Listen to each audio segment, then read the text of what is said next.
মাছগুলো কি ভালো আছে নাকি পচে গেছে? জানি না। আপনি এখন কোথায়? কেন মিস করছো?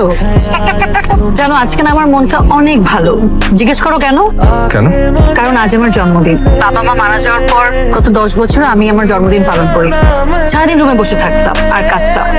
এই প্রথম আমি আমার রুম থেকে বের হয়ে তোমার সাথে পরে দিন কাটাবো বলে সিদ্ধান্ত নিয়েছিলাম। সারাদিন ঘুরতে না পারলে যতটুকু ঘুরেছি ততটুকুই আমি খুশি। আজ আপনার জন্মদিন, এই কথাটা আগে বলেননি কেন? কেন বলে কি করতে? একটা রুই মাছ গিফট করতে? আচ্ছা প্রশ্ন করো তো, আজ আমার কততম জন্মদিন? আজ আপনার কততম জন্মদিন? প্রথম জন্মদিন। জিজ্ঞেস করো কেন? কেন? কারণ আমার জীবনের পিছনের সব কষ্টের দিনগুলোকে আমি জীবন থেকে ডিলিট করে দিতে চাই আর তোমার সাথে সুন্দর করে শুরু করতে চাই।